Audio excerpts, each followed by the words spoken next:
Welcome to the Global Town Hall. On the last Sunday of every month, Project Save the World hosts a Global Town Hall for people who are activists everywhere in the world who want to just get together by Zoom and talk about whatever's on our minds. And that's what we are doing today. And I want to let you know that instead of using the chat box, we have a website. Our regular website is tosavetheworld.ca, and there's certain pages that you want to use. Go to the civil society page and look for the comments, or I can give you a direct URL.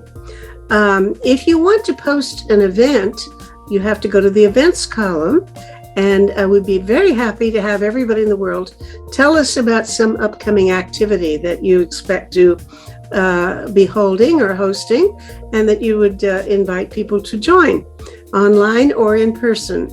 And do that. And now I want to take us directly into the town hall, which is underway. And our friend Alan Ware is speaking to us from Geneva.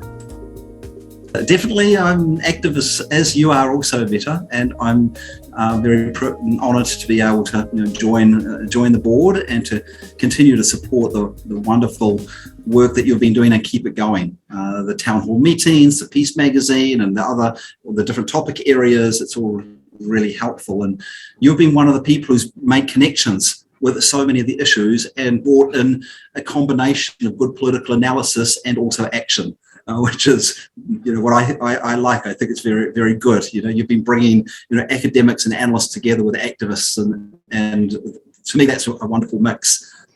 Just a quick update on what I've been doing. So I've just been in a couple of key events in Europe. I'm from New Zealand, but I'm now based over in Europe because to engage in international issues, until the pandemic, you basically had to turn up to meetings, and they're mostly in the Northern Hemisphere. Mm-hmm. Now, one of the positive outcomes, there's not many, there's a lot of negative outcomes. One of the positive outcomes of the pandemic is that people are now bringing people together online.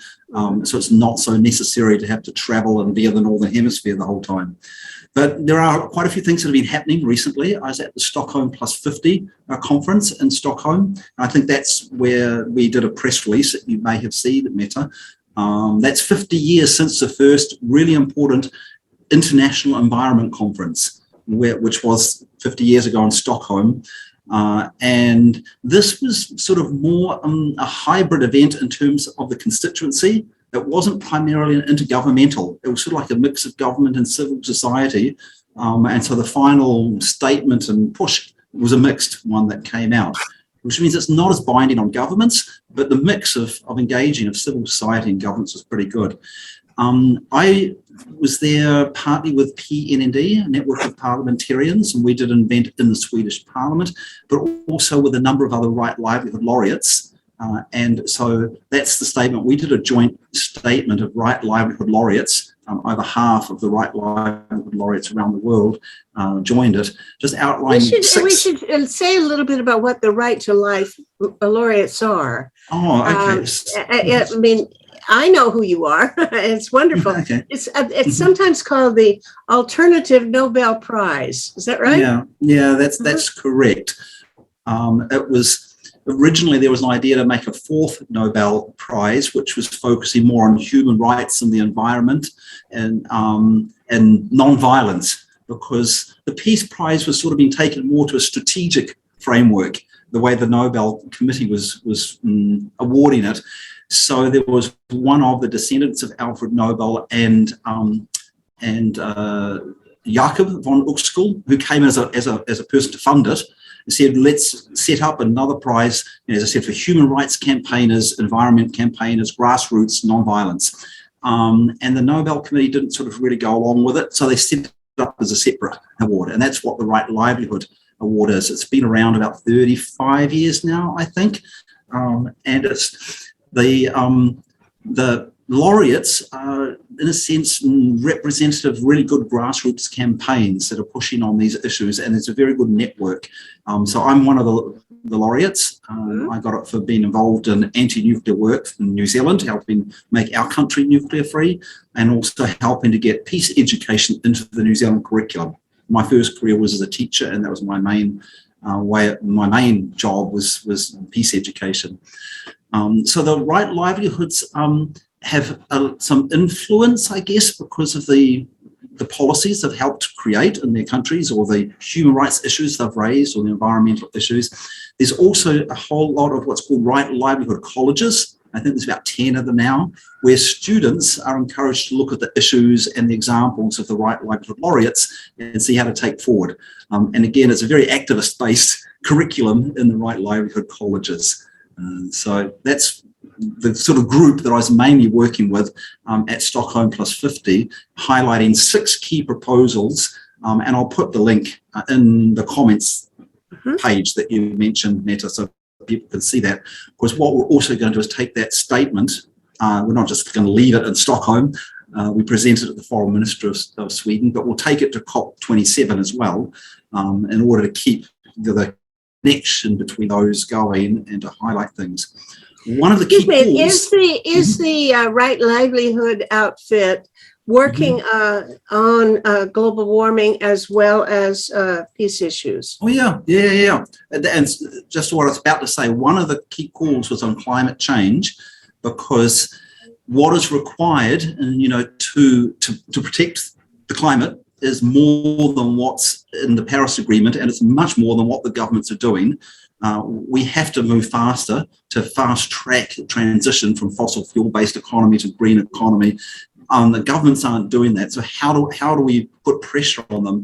And one of the key initiatives which we're supporting, there are a few of them. There's this idea of fossil fuel treaty, leave it on the ground. But one we're doing to really push the legal obligations is a challenge in the International Court of Justice on what are the legal responsibilities, not just of states, but also of corporations, to protect the climate in order to ensure the human rights of current and future generations. And so after Stockholm, I went to The Hague, which is where in the Peace Palace, which was where the International Court of Justice is housed. And we had a big conference with the youth who have initiated this campaign of taking the issue of climate change to the International Court of Justice, and also the governments. And the key government is Vanuatu, they're the leading government from the Pacific, but they've pulled together a group of governments from vulnerable countries, from Africa, from the Caribbean and the Pacific. And the way they're doing it is called an advisory opinion approach. It's not really an advisory opinion. It's just that the case is on a matter of international law. It's not a contentious case between two different countries, one disputing the other. It's actually what is the law in this regard. And so I was very involved in taking a case on nuclear weapons to the International Court of Justice. And that's what's inspired the youth and these governments to push this, to take the issue of climate change to the International Court of Justice. And I'm confident that they will get the General Assembly resolution required to get to the court adopted later this year, around like September, October. So that's where I was. I saw something, a reference to some other extremely interesting initiative that seems new, that somebody's taking a question to the Human Rights Council. And tell me about that, because that is quite an unusual approach, right? So that's where I am now. I'm in Geneva at the Human Rights Council, and we're following up on, in 2018, the Human Rights Committee studied the right to life, which is Article 6 of the International Covenant on Civil and Political Rights, and was basically applying it to current situation. And so in this, they call it a General Comment 36, they affirmed that the threat or use of nuclear weapons is a violation of the right to life, that there is an obligation to stop producing nuclear weapons and to eliminate the current ones, and also to address the negative health and environmental impacts of the nuclear tests and production.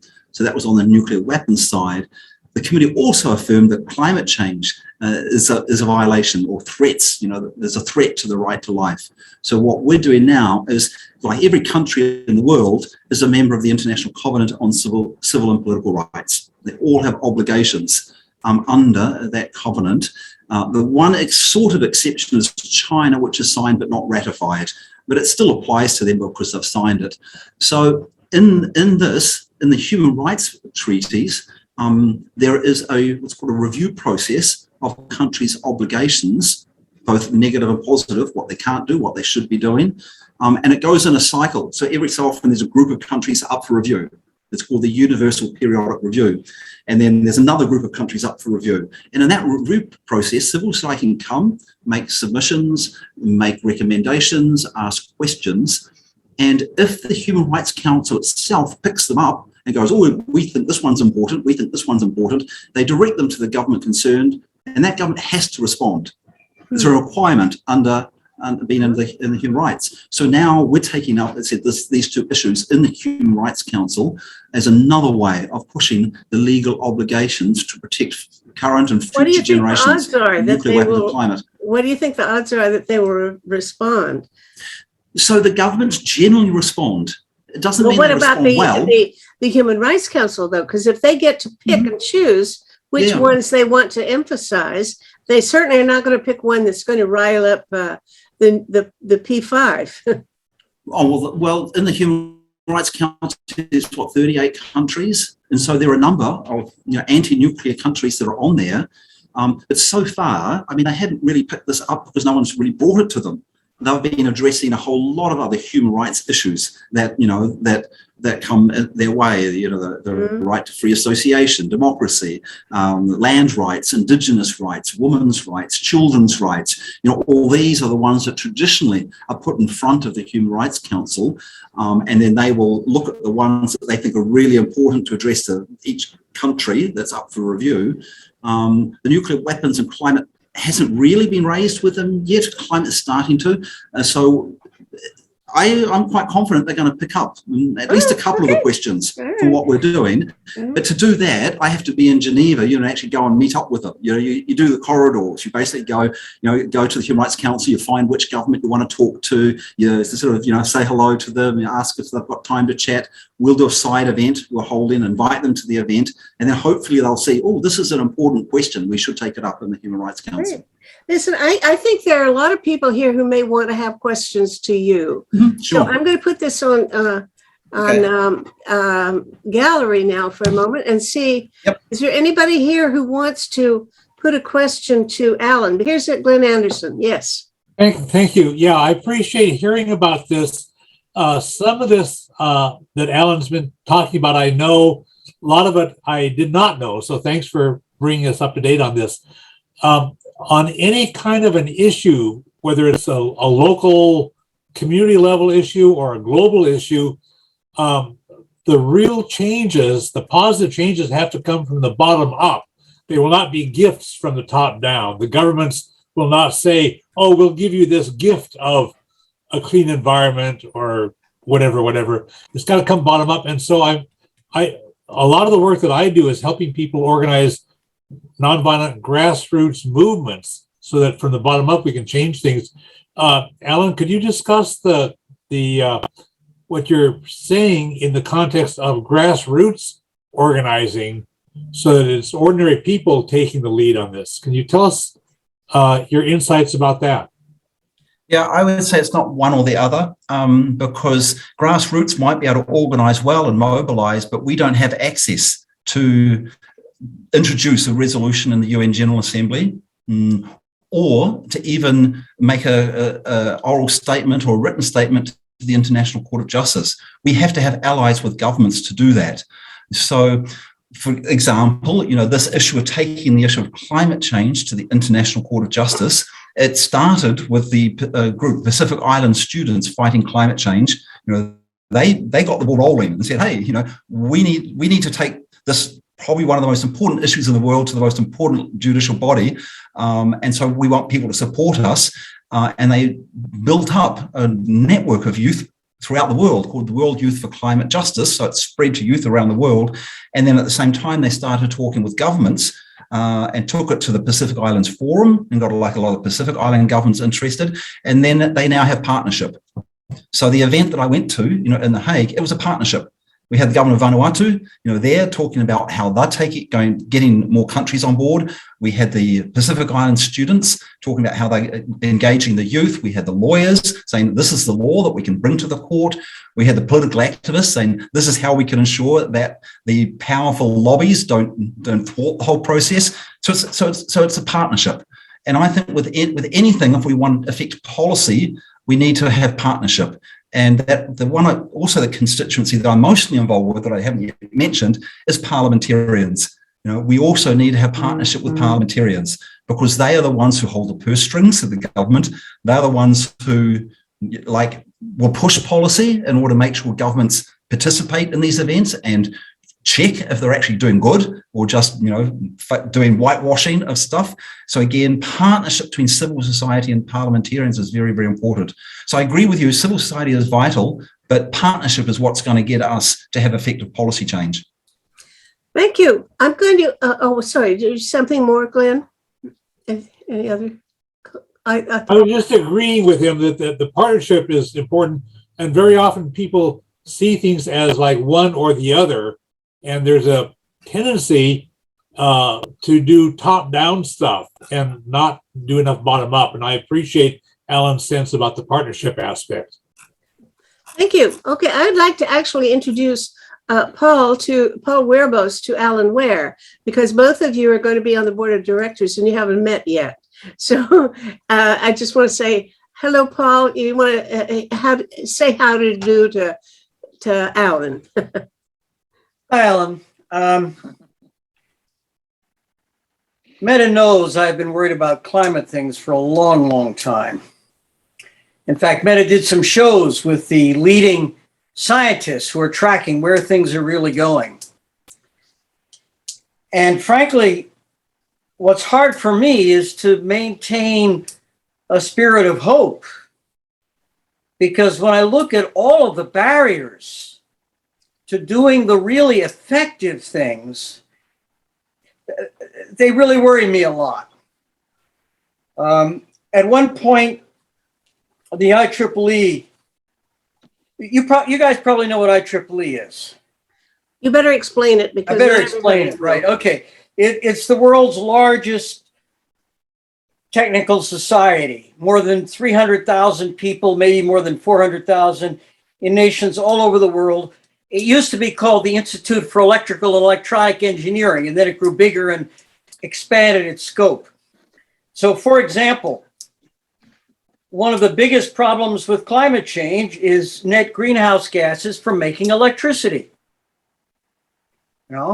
And in a lot of the US data, that was like more than half of our net greenhouse emissions back when we collected data before the politics got in the way. And it turns out that there is an IEEE society, the Power and Energy Society, which tracks what we can really do with electricity. And it overwhelms me that we could be doing so much better. They asked me to put together kind of a book effort to bring together all of the best technologies. What happens if you combine them? And if you combine them, the European Union wouldn't be running around with these crazy plans they have to increase coal, and there are renewable proposals that won't work because they don't understand renewables. There are vested interests, there are lobbies. We know the technology, we have the information, and the problem is, how do you get the information to the right place? That's a lot of what worries me on climate. But the other thing that worries me is that I'm also a leader in this artificial intelligence area. And I'm going next month to get the highest award they have for that field. And I have a lot of responsibilities to get the internet stuff right. So it's like, my God, there are 8 things all at once. How do you do justice? Each one of these 8 things demands full-time attention. Any one of them could get us killed. I really worry about what to do. So I hope you guys can fill in some of these holes. With climate, I've tried very hard, and it's hard to find the people who are willing to do what needs to be done. Yeah, that's true. Okay, that's why we have all of you together, because somebody may be able to help somebody else. And you can always, post things on this. I will have to put it up again on this place on our website. If you want to chat, don't do it on the chat, but go here, put things, and then people everywhere in the world can see it permanently. Okay? So add your comments there. And if you have some event coming up, post it on our website events listing. And if you have any, if you disagree with somebody, or if you think you have something to tell Paul that is your area, well, that's the way to do it. Post it there. Okie doke. I'm going to move on because we got a lot of folks here today, and I don't know who wants to speak, but let's see if you here, Alan, you got your hand Can I up. just a quick response to Paul? Yeah, please. Mm-hmm. Yeah, I just had a quick response to Paul. Paul was mentioning that you've got it, like a lot of the information about technology that would assist with the reducing carbon emissions from energy production, but you're finding it difficult to get those involved to be able to pull the technical aspects together, information together that you have. And I just asked whether you have submitted this to the International Renewable Energy Agency, because that's part of their job is to build the technical know-how and knowledge and expertise, and then advise governments so that they can phase out fossil fuels using whatever the best technical means and methods appropriate for their particular countries. So I put in the video comment section, which had the website to IRENA, International Renewable Energy Agency. I found them really, really open to input. We have got a joint project with them where we bring parliamentarians so that the parliamentarians can understand the technical capacity and information that IRENA has that helps them to push policies in their countries to fast track the shift to renewable energies. So I found them really approachable. And as I said, I put the website in the comment section for you if you aren't already in contact with them. Yeah. I did have a question earlier this week, I think. There was to be in Geneva a meeting of the civil society groups involved in the Treaty for the Prohibition of Nuclear Weapons, and then following a meeting of the actual parties to that treaty who have ratified it. And I wonder if somebody has a report on what happened in those meetings, both in the civil society and among the ratifying parties, and whether any of that reflected on the dangers of nuclear threats and use in the Ukraine-Russian war. So does anyone have information on that?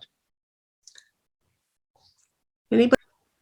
Okay, I can report. I just don't have the link with me at the moment. Yes, the conference, well, it's called a meeting, the meeting of states parties, which was in Vienna. I wasn't there because I was at an event in The Hague.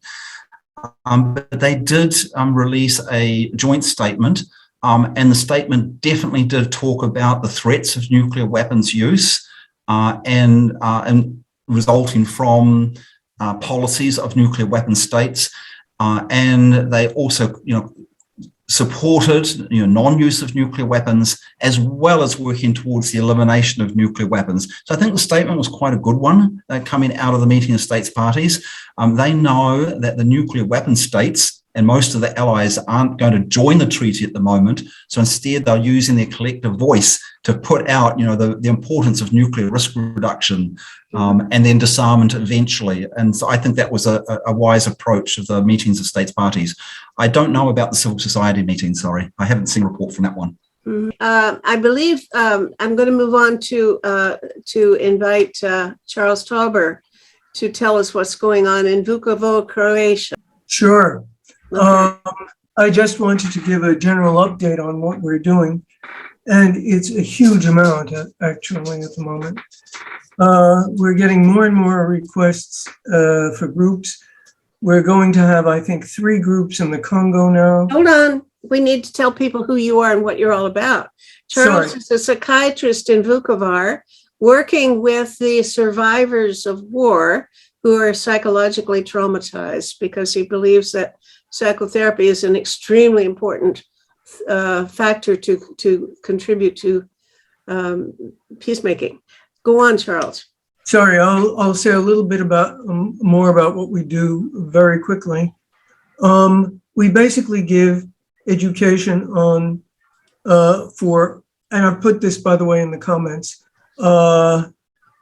on how to become, quote unquote, a barefoot therapist or a peer supporter in local communities. So how to deal with the psychological issues of war and trauma. We're working now in, let's see, we've got a group of people who are working in Turkey. We are working with Uyghurs. We've got a number of groups in Nigeria, which I will have in a couple of minutes, in 20 minutes. We are going to have a group in Sudan. Where else are we working? Nepal, a couple of other places as well. And let me interrupt again and say that Sure. What Charles does is train individuals who are just lay people to be barefoot therapists. That is, to do therapy with people, helping them, and they do. And he's got groups going on where he's training people to do this. And that, I think, that's what you're referring to, right? Exactly. We do it online and without charge.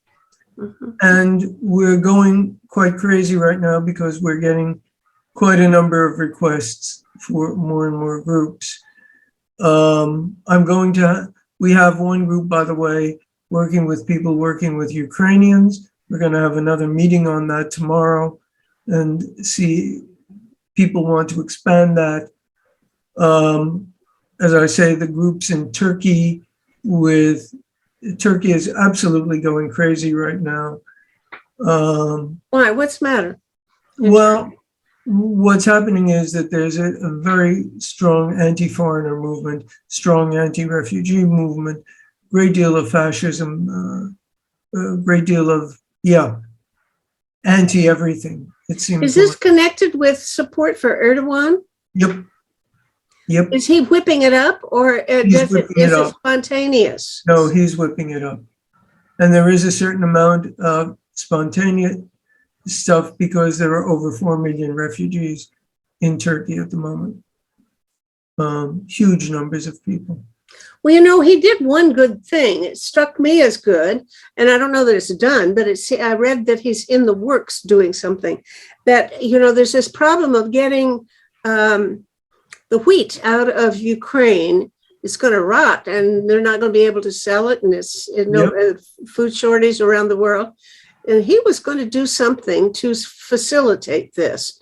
And I don't know that it's gone anywhere. What we're hearing about that is that there is a huge amount of hunger pretty much all over Africa, precisely for the reasons that you're talking about, that the Ukrainian wheat isn't getting out.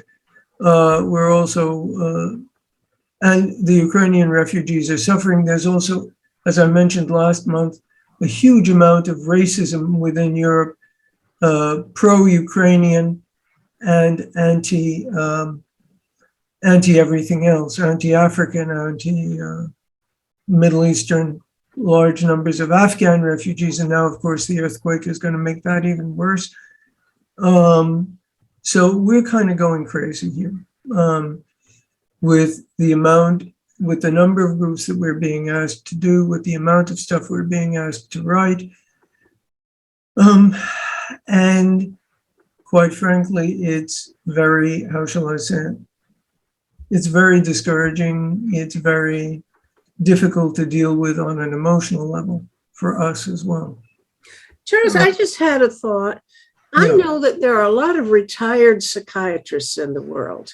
There are. You're not the only person who knows how to listen to people. No, I'm not. Why don't we try to help get you in touch with some people who, I know of one wonderful woman psychiatrist. Why don't I say, get together and see if maybe she could join your team and help, you Absolutely. We're very open. I'm a member of something called the Global Psychosocial Network, which is a part of Psychologists for Social Responsibility. And I've been trying to recruit them, but anybody who's interested in working with us, in volunteering, if we want to set up a course where you are. We see the other thing we're seeing a great deal of is the transgenerational transmission of trauma, which is an extremely important problem. We're seeing that here in the Balkans. Certainly, we see all of this. We see psychological trauma as a cause of violence, and if it's not solved, and if things aren't going to happen, then we are predicting an increase in violence. By the way, climate has been mentioned. There's the whole trauma of climate change, which is very important, and the whole issue of refugees and the refugee status is being caused by the climate change. Alan mentioned Vanuatu. That's one place that's occurring. It's happening in a lot of places. The pandemic also has huge amounts. Nobody is dealing with this stuff, and especially on a long-term basis. There are some short-term psychological interventions, but nobody is doing it on a long-term basis. And so Look, I'm going to put you in touch with James Simeon, who's the head of McLaughlin College at York University, and he's writing. He has a new book out on forced migration, and of course, refugees and forced migration. I bet you guys could probably find ways in which you can both find a psychologist who might have some free time that would like to either not just work with people who are victims of war, but also people who are traumatized by having to leave their homes and flee to God knows where. Absolutely. Yeah. All right. And the Afghan earthquake now will cause Afghanistan was a problem anyway because of the large number of refugees. Even before the Taliban took over last year, there were large numbers of Afghan refugees all over Europe. Now the Taliban, now the earthquake are causing even more. Do they have a good enough Wi-Fi kind of connectivity so that you could actually do therapy with people in Afghanistan or out in the boonies? I would love to. Quite frankly, I would love to. I don't know. We know that internet and internet charges are a problem all over the place. Okay. And in Africa, internet, there's a Quaker group, interestingly enough, in Congo, which is a consortium of 12 organizations. And we're in touch with them, and we're going to start some work with them fairly soon. My French isn't good enough, so I'm renewing my French so that I can do that without interpreters. But that's going to take a while. But they're going to find some interpreters for us. Liberia is another problem, apparently. Somebody contacted. Sorry, Liberia? What's going on in Liberia? Or Liberia, yeah. What's going on there? Northeast Liberia. Well, I mean, all of the stuff from the Civil War all those years ago. And people are still traumatized. There are also still, again, the transgenerational transmission from the Civil War. And all over, for example, all over Central Africa, there's a great deal of trafficking of people, of women, and from Nigeria into Mali, for example. All the people going across the Sahara and trying to get to Europe, and then not making it, and then being deported back. So Nigeria also has its problems, and also with the elections now coming up in Liberia. Oh, all right. Well, thank you, Charles. You always have some of the... Always discouraging, I know.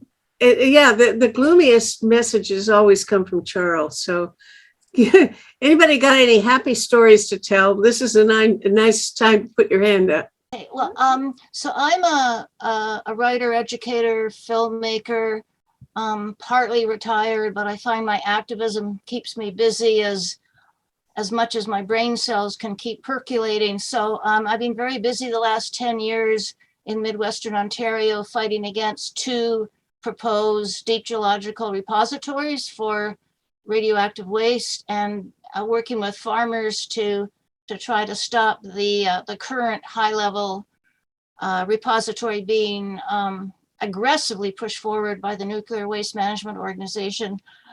And that relates to then food security issues here in Ontario. And How so?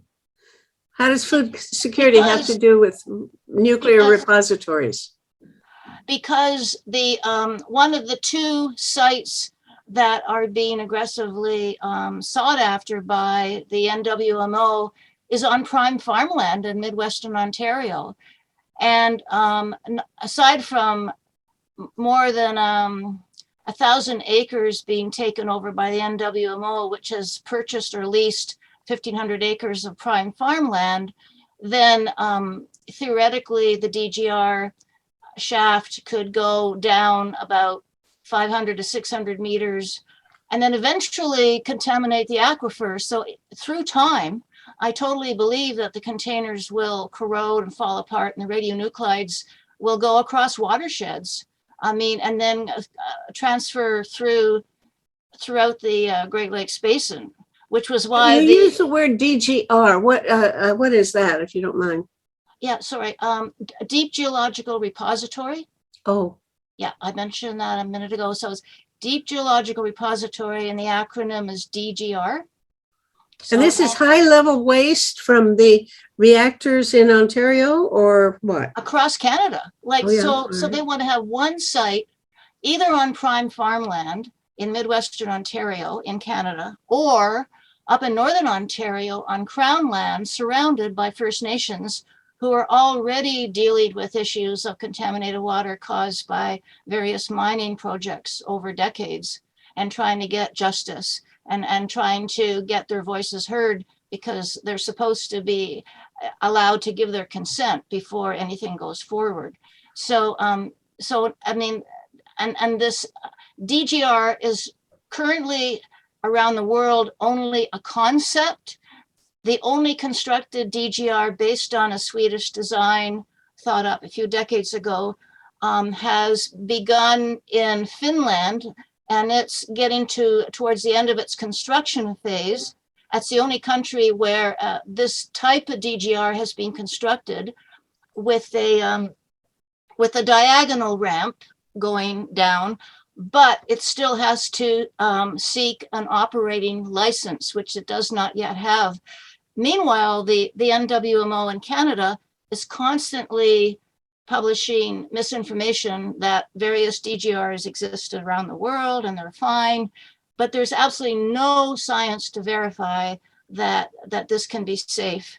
And in fact, I think it's humanly impossible. We're not that smart that we can figure out something that won't eventually, you know, given climate change, given extreme weather events through time, is just going to cause just major disasters in the aquifers, right? And so it's so that's what I'm busy working on. And I was also, if anyone from the Ukraine or Russia had been on today, I had another issue I wanted to bring up, but I'll skip that one because nobody. Well, they usually show up. We have two guys who usually show up, but it's kind of worrisome when they don't, because I have to worry, you know, what happens to our friends in Russia or even, you know, in Kyiv.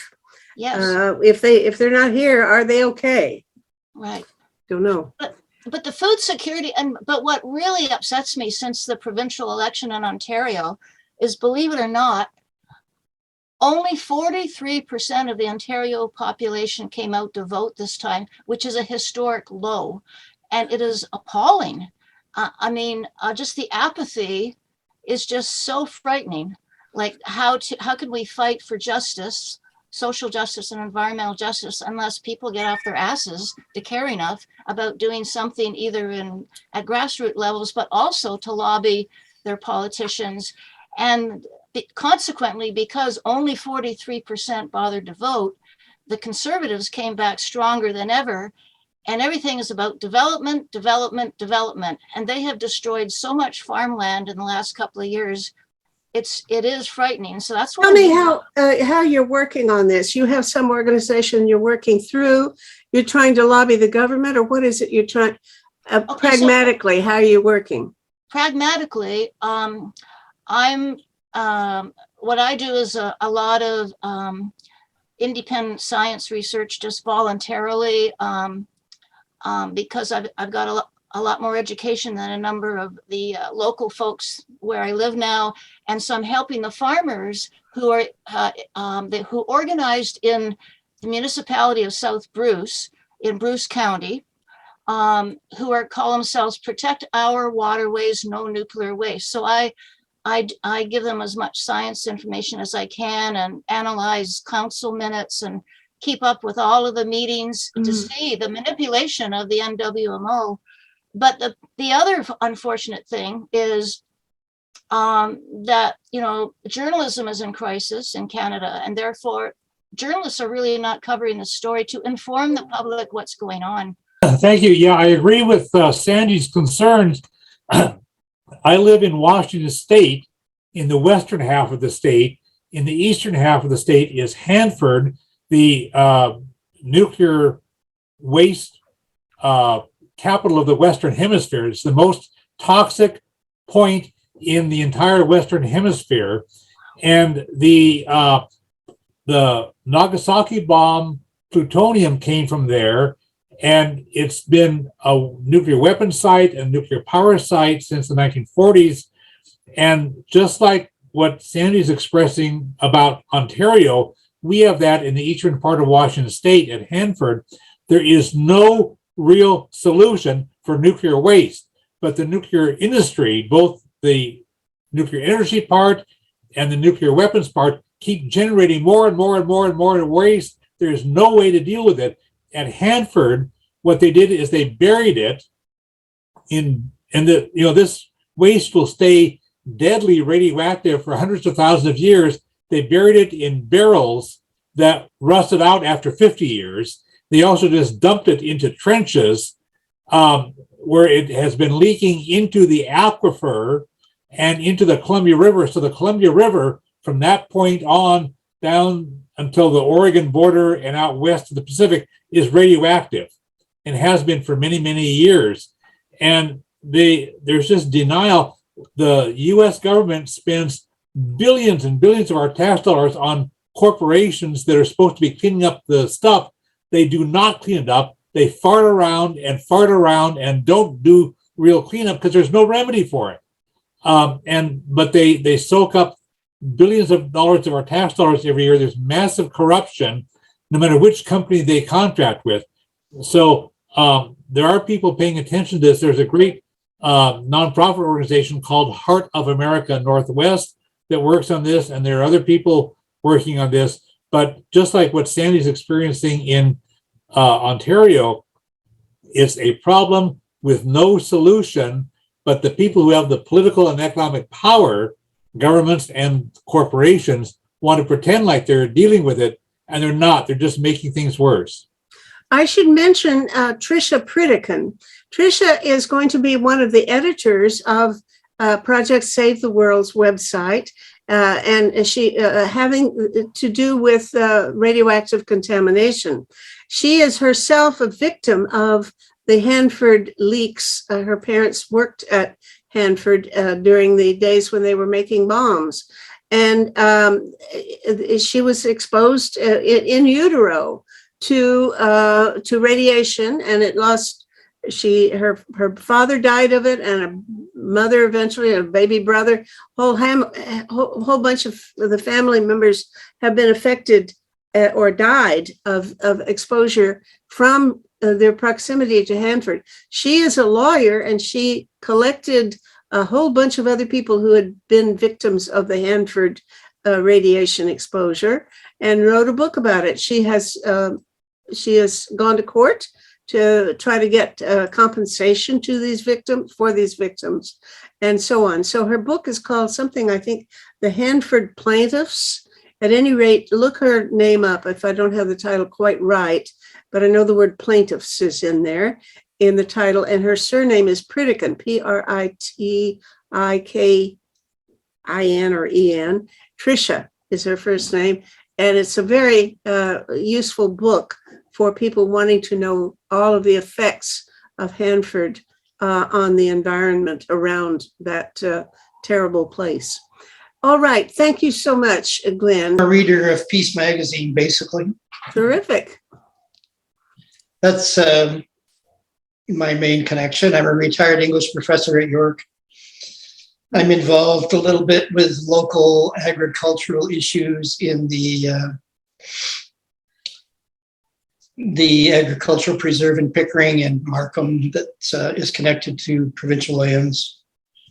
I used to be a member of the Ontario Farmland Trust Board. It's preserving farmland in Ontario. Okay, well, that's marvelous.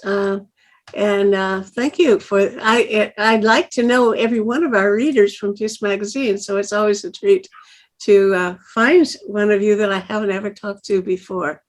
Okay, thank you. Rose Dyson, what's going on in Rosedale? I've worked with people in media scholarship for a number of years. I chair an organization called Canadians Concerned About Violence and Entertainment, and have written a couple of books on that. The most recent one came out a couple of years ago. I also am very concerned about climate and share some of the concerns that Paul's expressed and Sandy, the way the Ontario election just went. I work with Climate Fast, I guess, Lynn Adamson's group, and also the various other organizations that come under the umbrella of the Climate Action Network. But Sandy, you expressed some concern about the contamination of agricultural lands, or pouring into water systems of one kind or another. There's another issue that's sprung up recently that you're probably familiar with, and that's the gravel mining that is also playing havoc with the Simcoe aquifer, water aquifer. So there are petitions that are circulating on that and so on. But I just wanted to pick up on something that Paul had said earlier about the difficulty in sustaining optimism on what's happening on climate change, given the war in Ukraine and the mothballed coal-firing plants being revived, or talk of that, and in the process, the various technologies that are now available to deal with renewable energies being ignored, or just the information not being picked up by the right people. I wonder about that also, as it in terms of what's happening in Canada. There's journalists. Not enough of this information seems to be coming out in the media. I'm a regular reader of the Globe and Mail, for example, Canada's major newspaper, and I see some journalists like Yakabuchi, who's been pretty good on this, and a few other journalists who are, in my view, backsliding and saying, well, gee, maybe there was a mistake made when the Keystone Pipeline wasn't opened up, or it should never have been discontinued.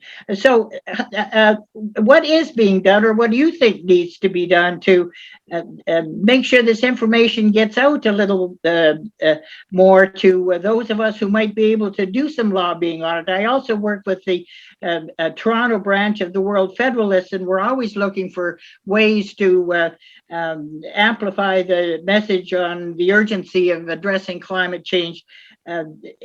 Where does one get this kind of information on technologies being available to convert to renewable energies, and there not being the need to revert back to old forms of fossil fuel energy? I love that question, because if I knew the answer, life would be different. But it's really critical that folks like you, who are better at communicating, and folks like me who are deep into the math and the science and the technology, we need to learn how to join forces more effectively. And if we had a chat window, there's a little website. I tried to collect some of the information on a website. I thought that might help, but it's pretty tough because of at least two problems. One is it needs translation to terms that people can understand, and I'm not the best translator. The other thing is that the people I know who say they can set up websites, I'd say 2 out of the 20 people who made promises were able to do about 5% of what they said they could do. and I will send to Meta one of the two where they tried to put up 5% of the information. But 5% is already, I've tried to pick the 5% that might be good. And the guy who put together the website is a crazy space guy, but he actually knows how to make websites work. That doesn't mean he's a great communicator. And it's a very, Paul, I'll tell it to you right now, if you don't mind. Paul, Okay. why don't you get him to post it on the comments column of whatever, like if he's somebody working on global warming, there's a page on global warming with the comments column. He can post his articles there. I don't even, if they're 50 pages long, he can post them. And people, if people want to, that's what it's for. People post what's of interest and new and different and important. And Rose can go there and say, well, this is where I need to find out what's going on. Yeah. Okay. One bit of good news, I think, here in Canada, or some of the things that I find encouraging, is the Trans Mountain Pipeline has just been declared as no longer economically feasible. So that is something that a number of environmental groups are. Sorry, are they going to stop it and block? Well, I don't know. The Canadian government, as you know, bought it. And now they, and with the idea of being able to hopefully market it to some private interests, but I can't remember exactly who came up with the assessment, the economic assessment, that it's no longer commercially viable. So that there's some hope through Greenpeace and so on that it will be put to rest permanently. Well, it's a lovely idea of putting it to rest, but after we paid for it, you and I probably paid $1,500 a piece. Well, that's true. Well, we're probably not going to get our money back. No, but there's no point in pouring more good money after bad. Well, you're pointing to a more general question. Hello, Alexei Prokorenko. I'm delighted that you joined us. I've been worried about you. Anyway, let me finish. Here. What I want to start is I want to go back to what the question that Rose has sort of alluded to, which is more general. Because of the war, everybody is going to, and because of the shortage of gas and even oil in Europe, now they're doing things like Germany is going to go back to using coal, and you've mentioned that maybe the pipeline people are saying, well, it's a mistake to have not gone ahead with that pipeline, and so on. What is it really going to mean that because of the war, we're going to have more greenhouse gas emitted because people cannot get the fuel that they were counting on getting, and they're having to make worse arrangements, worse bargains to get the fuel that we don't want them to have? Can somebody speak to that more generally? Because I think it's such an important question, and I don't know what to do about it. Can we focus attention on the need to handle the shortage of fuel, especially in Europe, resulting from the war? Anybody on that? Well, let me just add one more thing that I have been reading in the Toronto papers anyway, or the Canadian national paper. There's it could be argued, I think, that the war in Ukraine is in some ways exerting more pressure to move to renewables and not be beholden on hostile sources like the Russian Gazprom and so on. But the price of gas has really driven up the demand for electric cars, for example, which some I think would agree is not a bad thing. That's encouraging, but the supply chains are down, and so how it seems that there seems to be a need for a real total realignment of how a lot of this stuff is manufactured and where, or the mining. So supply chains are a problem as well. Yeah. Okay. Well, I was hoping somebody has some smart overall answer to this question. If not, I see some old faces showing up again. Richard Denton, Erica Simpson, Alexi, and Robert Reed. So welcome, guys. Alexi, I want to go to you because I always worry when you don't show up. I think, oh, Putin's captured him and he's in jail. All right. So I want to, you got to demute yourself. And that's why I show up. He's Alexi's in Moscow. Yeah. Physically, I'm in Moscow, but all my thoughts are with the brave Ukrainians who are fighting for freedom, who are fighting for their choice, for their nation. 4 months have passed since the beginning of the war. And there is no end to the war in sight. You can never tell what's gonna happen next because now the tide has changed and Putin's forces are advancing slowly and taking village after village in eastern Ukraine. Ukrainians don't have the necessary heavy artillery to again turn the tide in their favor. And the war is moving on so slowly that it can last at least up until the end of this year, if not longer. And as for the experts, they say that the most plausible outcome is kind of an agreement, a ceasefire along the current front line, as was the case with Korea in 1953, like the parallel 38 was thought as a demarcation line. But this is quite dangerous because this means that after a certain period of regaining forces, the war might resume in 2 or 3 years. So neither of the two parties, neither Ukraine nor Russia, will be happy with this outcome, which means that we're only freezing down the conflict. We're not going to decide it or resolve it somehow. Is it a ceasefire that you're expecting, or what kind of deal are you talking about? I mean, unless either of the two parties can overwhelm the other one with some really decisive victory on the front line. Mm-hmm. They will have to.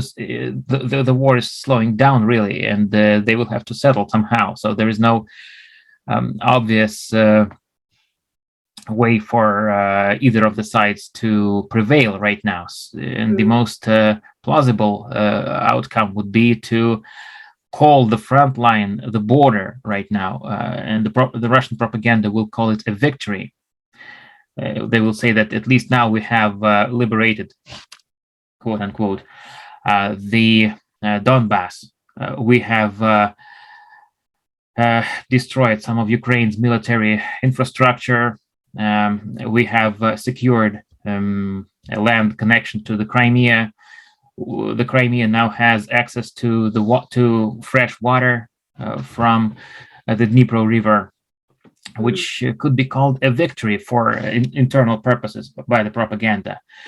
That's where they can sign, or at least try to. I don't know if Ukrainians will agree to that. They could try to sign a certain ceasefire, but this will mean only that the war will continue at some point later, when like both of the parties regain their strength, when they have some rest, when they get some reinforcement.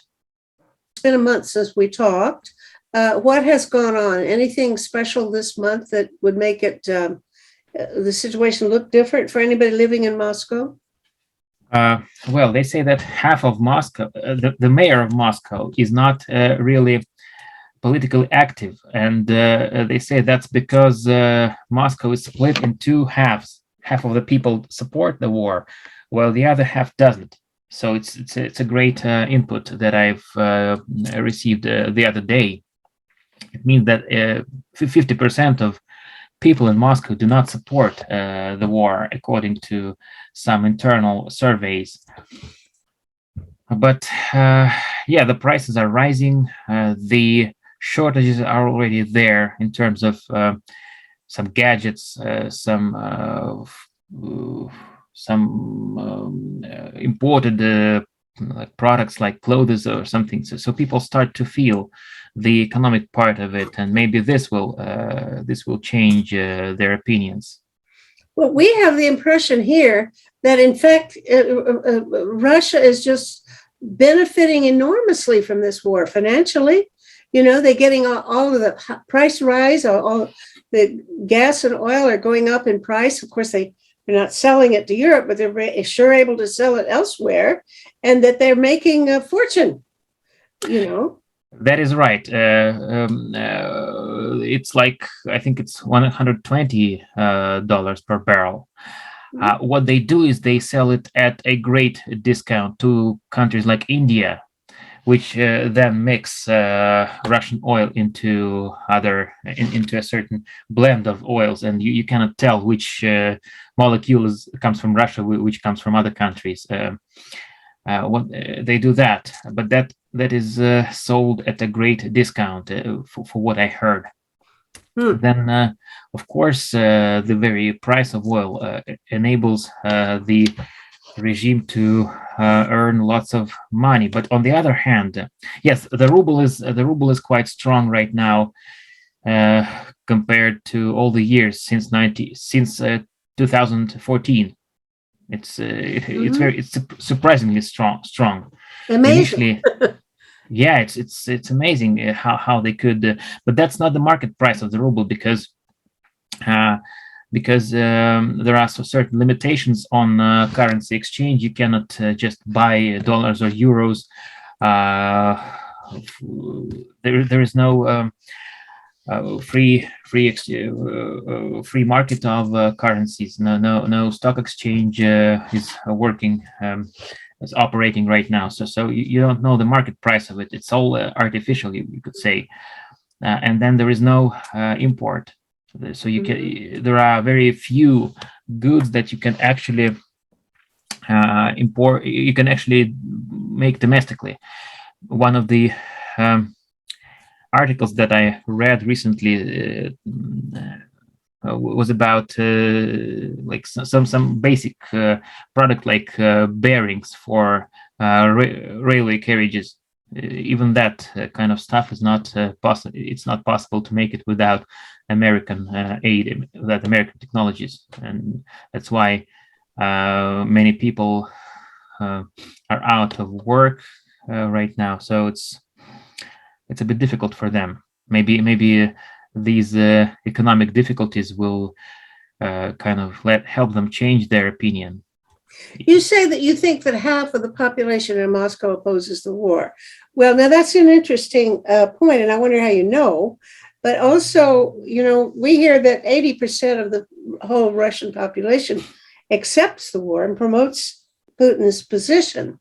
How do you know that half of the Muscovites oppose the war? Those were the results of a certain secret survey which is not published anywhere. But some journalists report that they have access to insider information, which gave that figure exactly. And this seems quite plausible if I take into account my talks with people, my talks with not only people who are in my immediate circle of friends or acquaintances, but generally people in Moscow are more, they're different from the whole country, as probably is the case in many other countries. Moscow is not Russia in terms of it being very urbanized, westernized, compared to rural areas, compared to small towns where people don't have access to the same level, the same life standard. So it's a different story. Russia has always been different in terms of public opinion from its capital and from its big cities like St. Petersburg, to a lesser extent Yekaterinburg and some others. Moscow is different from even St. Petersburg in public opinion? Sure. Yes. There is a difference between Moscow. St. Petersburg is quite westernized as well, but still, it's you could say it's a step down from Moscow in terms of. Can you see, or do you detect, or is there any reason to believe that there's any recent change in public opinion? Is it wavering or flopping around? What's going on? People are getting tired. People understand that it's not going to be fast. It hasn't been fast like the annexation of Crimea in 2014, which was embraced by the public because it was fast. It was say peaceful, relatively peaceful, of course, not in terms of international law, but in terms of lack of casualties. Now we are 124 months into the war, and lots of people have been killed, lots of people have been wounded, and there is no end in sight. So there are no clear achievements that have been made. So I hear people talk now and then. I hear people talk negatively about the war more than it was in February when expectations were still high. Even though they're winning. I mean, I don't know whether you could say they're winning, but they're gaining. Yes and no. They're gaining ground on a limited scale, and very when the Ukrainians are in a very disadvantageous position. They can take one or another village sometimes, but it will take them 100 years to get to Kiev at the current pace. So maybe even more. I want to invite, let me say again that instead of using the chat, please use this website comment column, because it'll be permanent and people will be able to see what we're talking about. And anytime you want to post something, post it there. That'll be fine.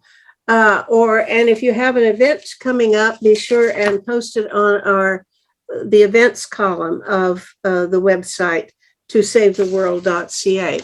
I want to ask if there's anybody else who wants to ask Alexei a question, because Alexei's presence is, I think you're the only Russian that we have any regular contact with. And I want to suggest that some of you may have things that you want to either say to Alexei or ask him about what he knows in Russia.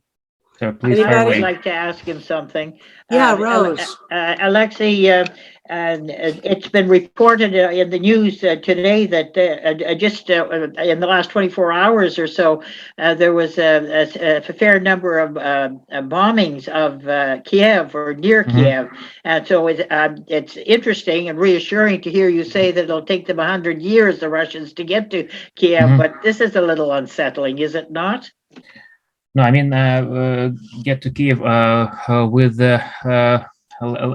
ground forces. I mean, of course, there are sadly, very sadly, there are missiles that can reach still a more limited number than in February, but there are still missiles that can reach hundreds of miles into the territory of Ukraine. And of course, when I woke up to this news this morning, I was really very devastated because one of the missiles hit a block of flats, and children seem to have been wounded or even died, according to different accounts. And of course, no one knows the reason why this happened. People speculate that this could have been a response to Ukraine becoming a status of candidacy to the European Union, which does not matter much, because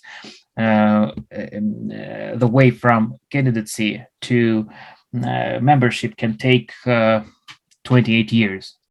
Turkey has been candidate to the European Union for 28 years now. Mm-hmm. It's now closer than it was on its first day of candidacy. So, but there's no comparison in terms of how they're going to treat Turkey and Ukraine. You know, we can speculate about what's behind it all, but we know what's going to happen. They're going to welcome Ukraine as quickly as possible. And but the reforms are reforms are needed. Reforms are needed to really. Ukraine will do reforms, but it still will take some 5 or 6 or 7 years. Yeah, that's true. It's not going to happen tomorrow. And the other reason might be the blockade by Lithuania of the semi-enclave of Kaliningrad, which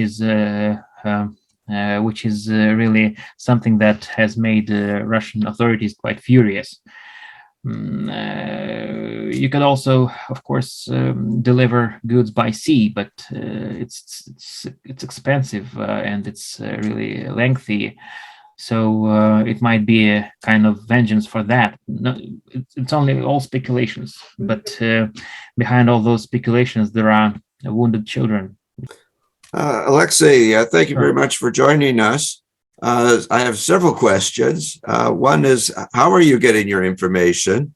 Is it through Russian channels, or is it through social media that you're staying up to date? Two, you talked about negotiations. What do you see happening in terms of negotiations? Here in the West, we hear that the Israeli Prime Minister Bennett is working on it. Macron from France, Erdogan from Turkey, the Secretary General of the UN are all working on this.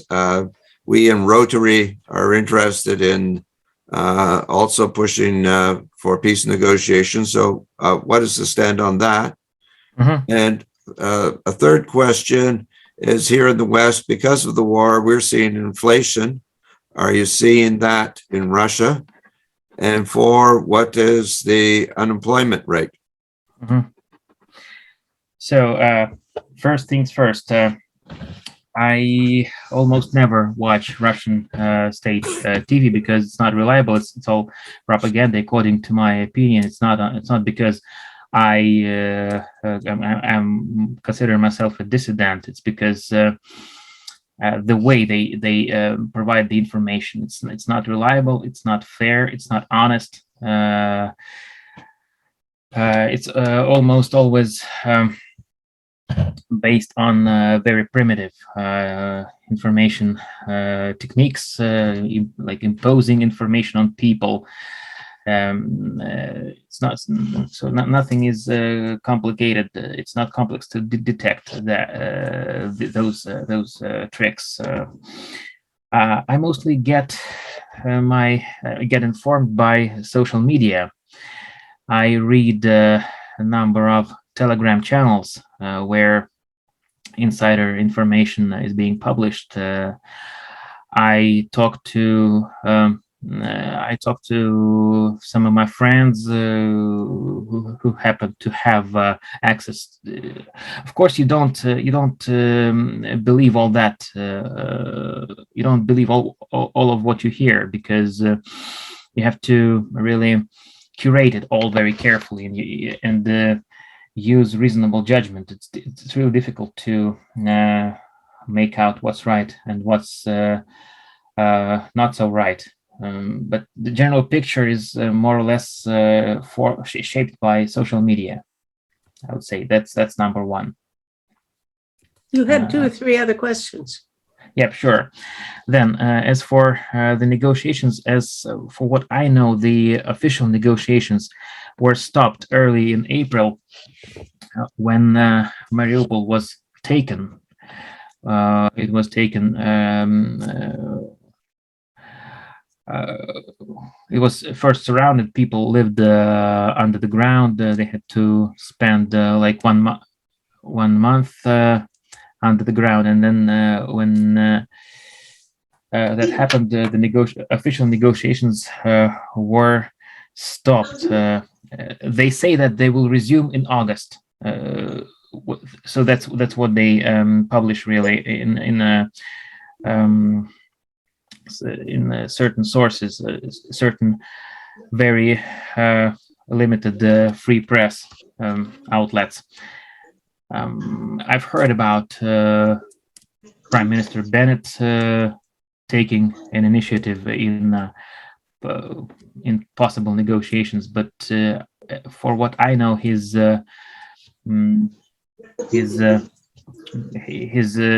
wish to be a middleman has not been granted so far. I may be mistaken. Well, also, is that going to be affected by they're having a new election or something? And maybe he doesn't have any clout if he's waiting to be reelected or thrown out.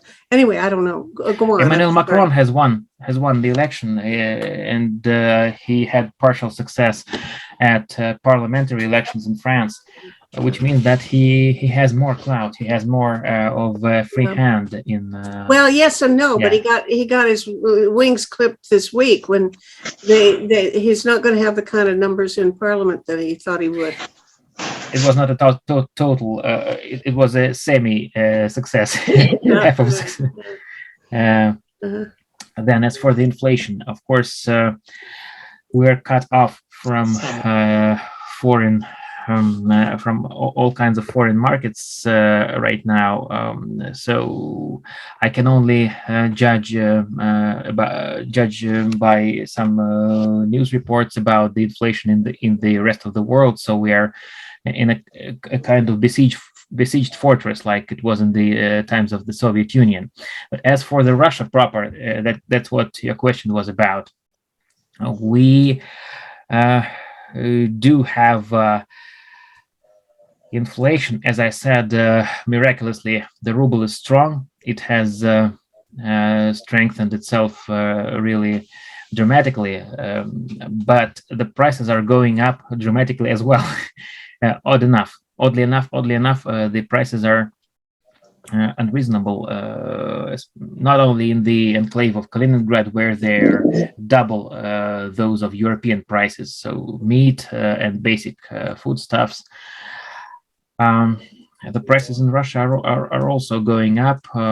Different categories of goods are doing differently. For example, foodstuffs are, I would say, 1.5 times, and things like gadgets up to 5 times.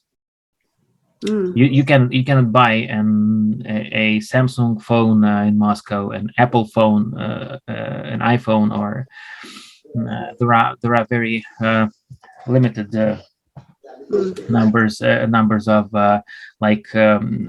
Apple computers in stock right now, and one Apple computer can cost you in dollars. It would be up to $10,000 a computer, which is really I think it's. But this is not market. Again, this is logistics problems. This is. Well, the sanctions, presumably, I guess, has Apple said they're not going to sell to Russia anymore. Is that what's going on? There is some leftover in stock, but for what I know, there are no new gadgets being shipped in, and this is not only true for Apple, for Samsung as well. Samsung made an announcement in March that it didn't make an announcement that they would join the sanctions, but in fact it seems that they did, because you cannot buy a Samsung phone of your liking right now. It's only what's left over, and that's again very pricey.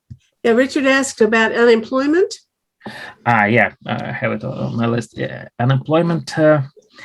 Well, it's difficult to give particular figures of unemployment, because most of economic indicators are either classified right now, or no data are available. But by the sheer number of companies who have left the country, by the sheer numbers of different manufacturing processes that have been stopped due to sanctions, due to lack of technology, you could say that a considerable number of people have become unemployed, especially in cities like Moscow and those around Moscow.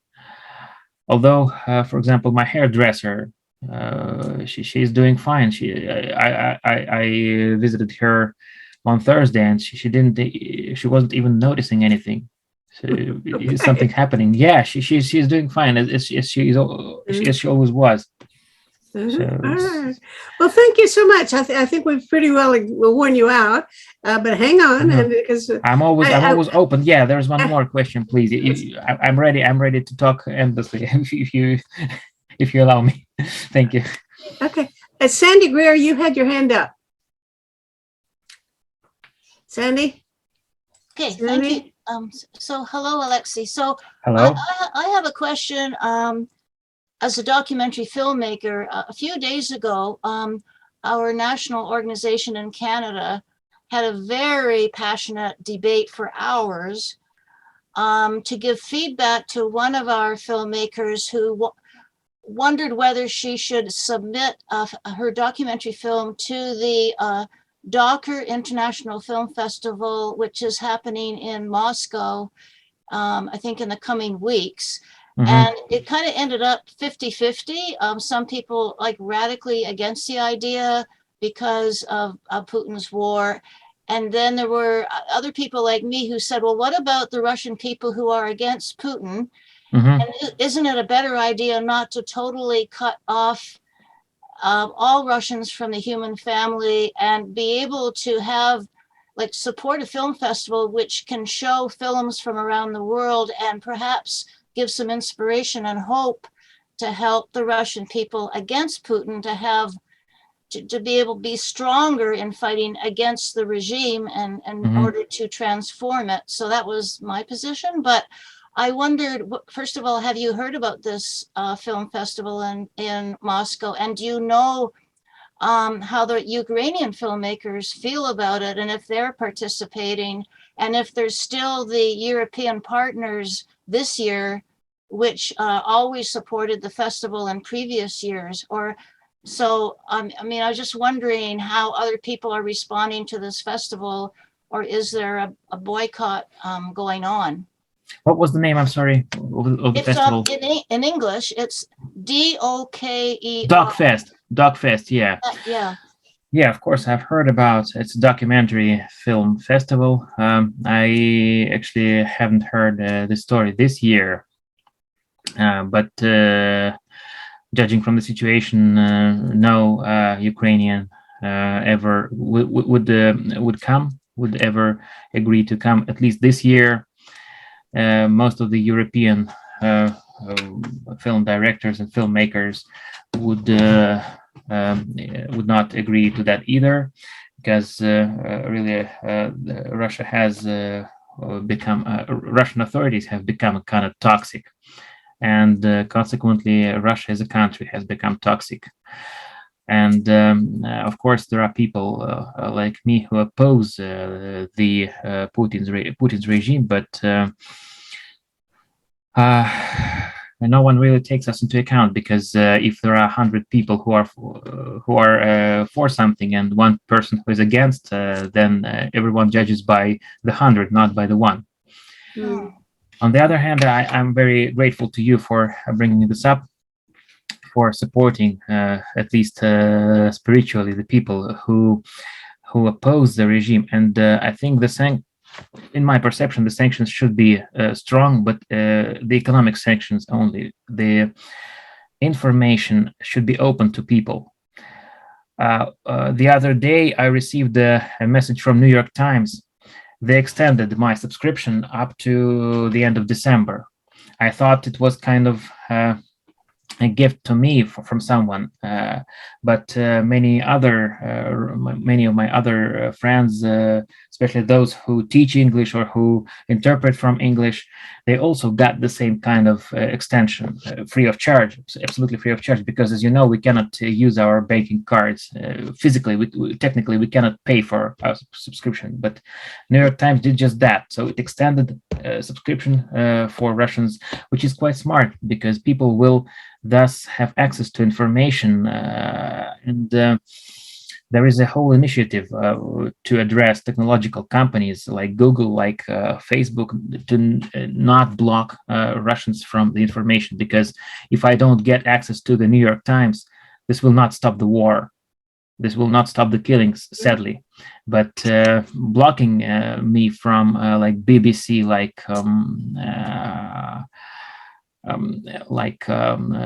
Radio Liberty, or other sources of free and unbiased information, it will deprive me of valuable information that I can then use to persuade people, to convince them that. And actually, I have an idea, and I just wondered I want to know whether or not it'd be possible.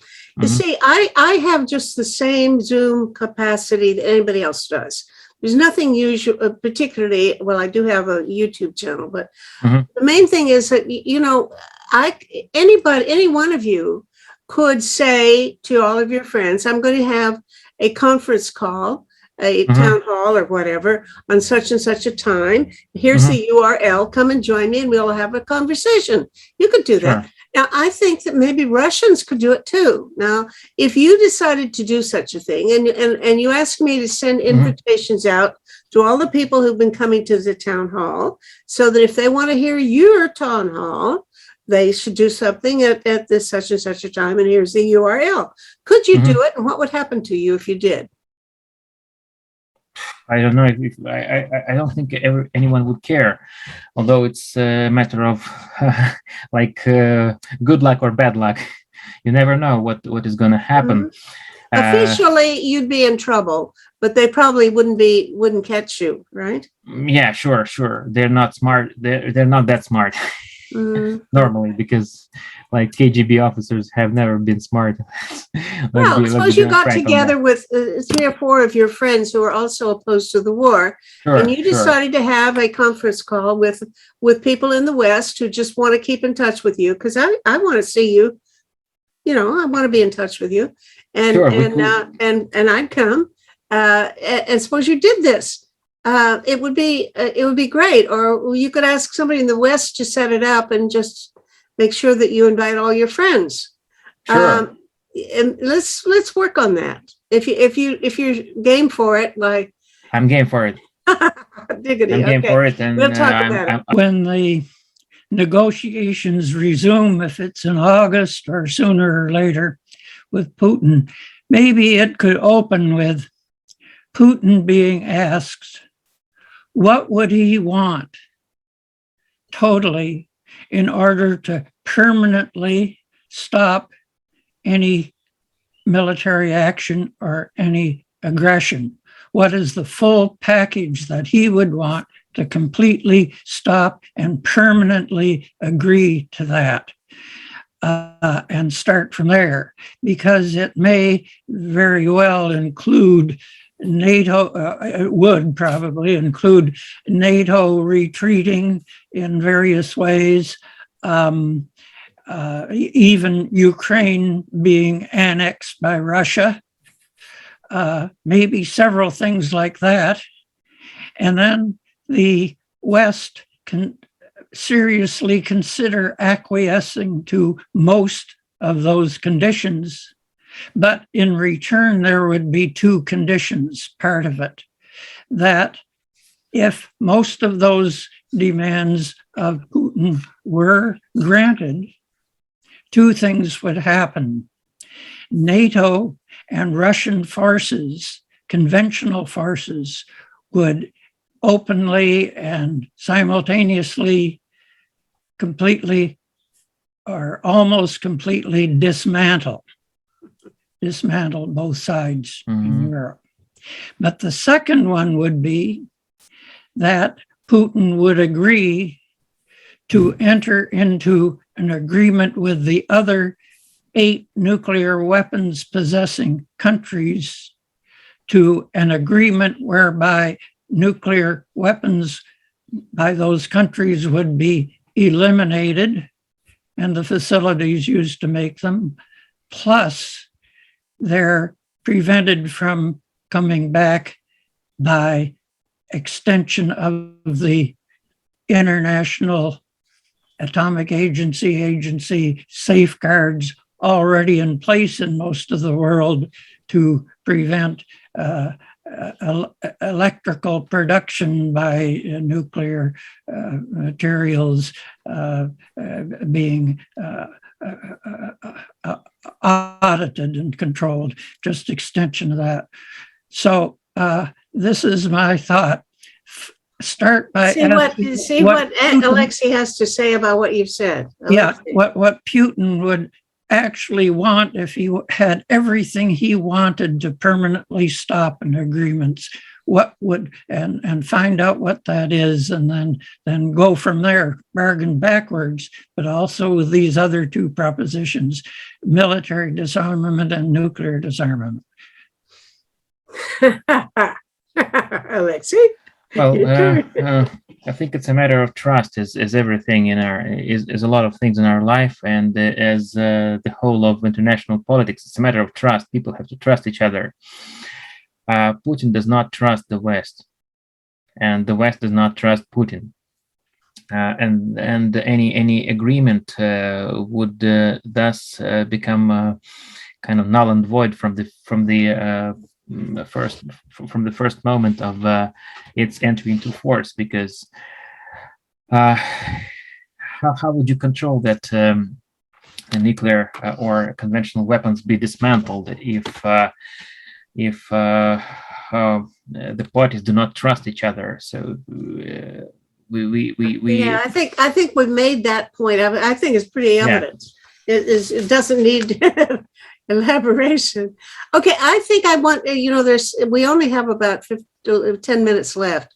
And there are a lot of people here who haven't had a chance to speak. But I have just one comment. Quickly. That is, can lack of trust be overcome by overall supervision and observation and observance of actual things being done according to agreements, despite overcome the lack of trust by the oversight, enforced oversight?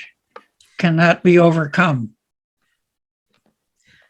I don't think we want to prolong this. Alexei, one word, yes or no, and then I'm going to go on. I don't think so. Oh, yeah, right. My answer is no. We're going to be hosting the former Assistant Secretary General of NATO Operations on Wednesday, and Meta's going to interview him. So he was in charge of not just Afghanistan, Kosovo, but also Ukraine, the Black Sea operations, and he did a lot of the negotiations with Ukraine about whether they would become actual NATO members. So that's happening on Wednesday with Meta. And also we're bringing in Al Saperstein, who is a very experienced Stockholm Institute for Peace Research negotiator. retired now, a physicist, and he's going to be talking about arms treaties with the John Manza's supervisor, who happens to be he's the director of the longest lived American Institute for Peace and Conflict Studies. So that's on Wednesday, and they're going to be talking about tactical nuclear weapons scenarios, but they're also going to talk about a whole bunch of stuff that you guys have all been talking about today, including Russia and Putin. Is he rational? What does he want? What are his goals? It would be great to know. That's great. Thank you for advertising it, Erica. I should tell people that it's always from 12:30 to 1:30 live. And if you tune in while it's live, you can send in a question, and Adam will intercept it and ask it on your behalf. And they will answer live. Otherwise, you don't get a chance to answer if you're just watching it as a recording. And also just to mention, Sandy Greer and Gordon Edwards are here, and I think that's really important because right now the nuclear energy discussions in Canada are super important. Maybe you can ask Gordon to update us. I'm going to stop.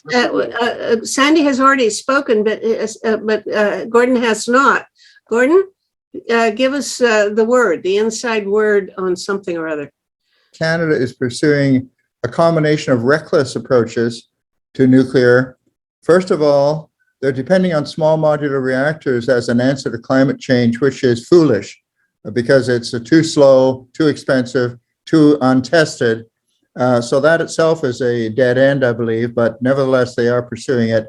Secondly, they are promoting plutonium recycling in a civilian context, which is very dangerous in terms of proliferation of nuclear weapons because they're talking about exporting this technology to other countries.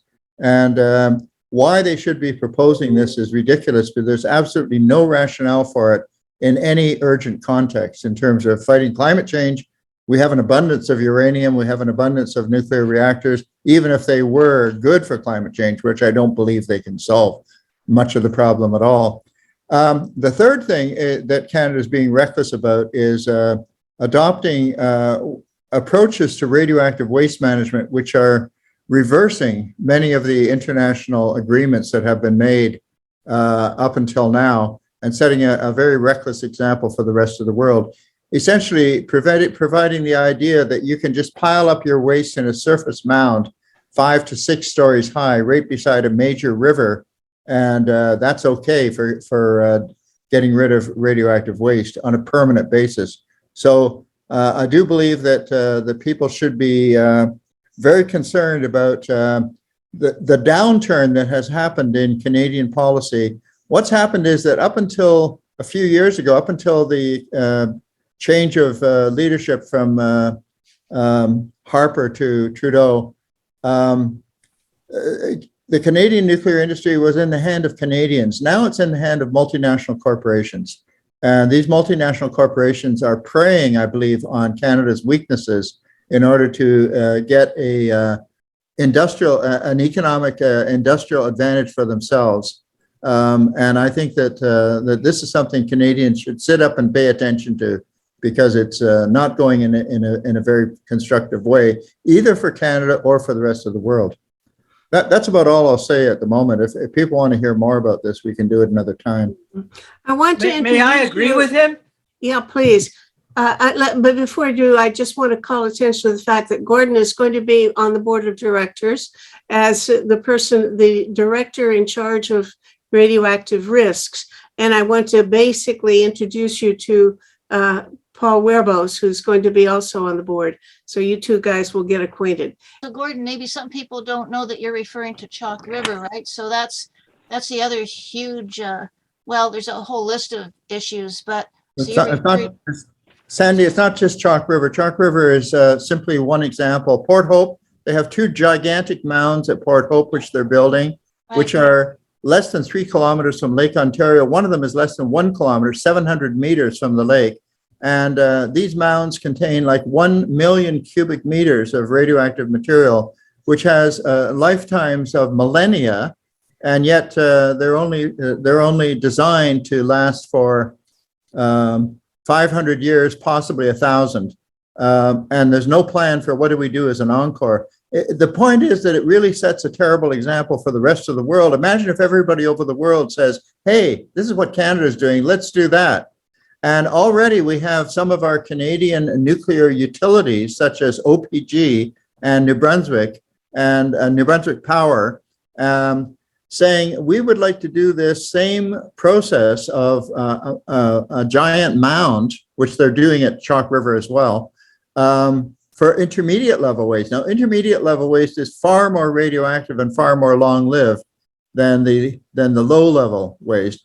It's getting closer to the danger level of the high level waste. As a matter of fact, intermediate level waste contains most of the same radioactive materials that you do find in irradiated nuclear fuel, except it's in lesser quantities, lesser concentration, but they're the same materials. So it's a real problem here because we're really just entering the age of nuclear waste. As the age of nuclear power is winding down, the age of nuclear waste is just beginning, and our government and our industry and our civilization, our society is really not prepared to deal with this responsibly. But I certainly support the idea of setting up some kind of communication with people like Alexei. And anything you can do about that, I definitely want to be a part of. Thank you. I'm glad. I want to encourage everybody again to please use this website and comment. And you can post, if you've got articles or things that you want to share, please do so. And that goes for Paul Werbos too, and his all of these things that Rose wanted information about. Well, you can post it there, not just on the civil society website, but on the page that is specific to whatever issue you're talking about, cyber or radioactive contamination. We have pages on 6 global threats plus economics, governance, and civil society. The civil society is the one that I'm encouraging us to use for our chat, but it also is a place that you can post anything of interest. So I think we are getting close to the end, and I do love the idea of working closer with people who are dissidents in Russia, because you guys have to be so courageous, and it requires such stamina and fortitude that I want to encourage you, and I want to be in touch with you all, and let's work on seeing if we can use this YouTube possibility as a way of helping each other and informing each other and just loving each other. Okay. Thank you. That's very important. Right. Thank you. Okay, that's great. I love you. Thank you. Okay, I love all of you, and thank every one of you for showing up. Some of you didn't get a chance to speak, so come back next time. It's always on the last Sunday of every month from 2 to 4 p.m. on Eastern time. So good luck to everybody. Have a good month, and I'll see you again soon. Bye. Bye. Thanks a lot. Project Save the World produces one of these shows 3 days a week, sometimes more. This is episode number 468. You can watch them or listen to them as audio podcasts on our website, tosavetheworld.ca. Eventually, we even post the transcripts there. And when you get there, look around, because we have conversations there about 6 global issues, plus potential reforms in governance, economics, and civil society. To find a particular talk show, enter its title or episode number in the search bar, or the name of one of the guest speakers. And after you've watched or listened, scroll down and share your own thoughts. This is a place for dialogue, so please join in. Project Save the World also produces a quarterly online publication, Peace Magazine. You can buy a single copy or subscribe for $20 Canadian per year through Pressreader. Just go to pressreader.com on your browser, and in the search bar, enter the word peace. You'll see the cover of the current issue and buttons to click to subscribe. See you there.